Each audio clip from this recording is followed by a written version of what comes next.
Դուք ուժեղ Հայաստանի վստահված անձն եք։ Մենք մի հետաքրքիր բան նկատեցինք, որ այս ընտրություններին ուժեղ Հայաստանը որպես նոր ուժ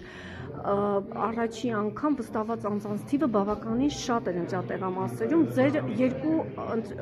վստահված անձով էիք ներկայացված։ Այստեղ նույնպես նույն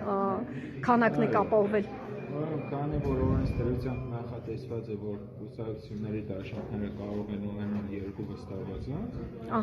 բոլոր տեղամասերում ուժեղ Հայաստան կուսակցությունների դաշինքը աշխատել է ունենալ իր երկու վստահված անձը։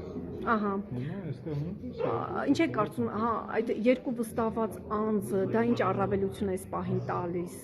Եթե անկեղծ երկու վստահված անձ լինի, մեկ վստահված անձ լինի, եթե մարդը եկել է արտահայտություն հաստատելու, երկուսը, այսպես ասեմ,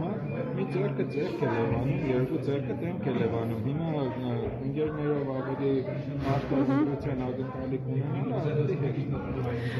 Պարոն Շարյան, այս ընտրություններն ինչով են տարբերվում, ինչով են տարբերվելու, դեռ մի քանի ժամ ունենք, մի քանի չէ, բավականին դեռևս ժամանակ ունենք ընտրությունների ավարտին, ավարտից հետո նաև հաշվարկները գիտենք բավականին բուռն հախուռն են ընթանում, այսպես ասած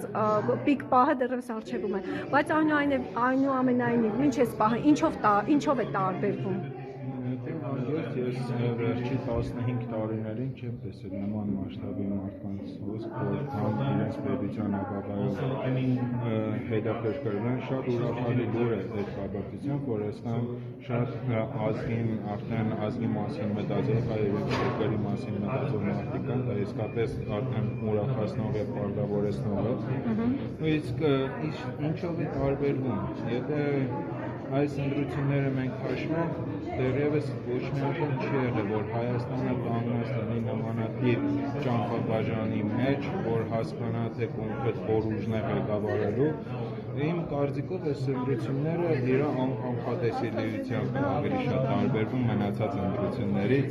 Իսկ մինչև պահը ընտրողների զանգվածի հետ կապված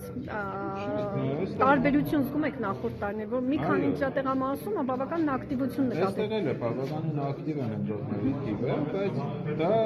ես կարծում եմ, որ ժողովրդի մոտ գիտակցության քաշացումներ է տեղի ունեցել, որը շատ ուրախալի է։ Եղավ, շնորհակալ ենք, պարոն Շարյան։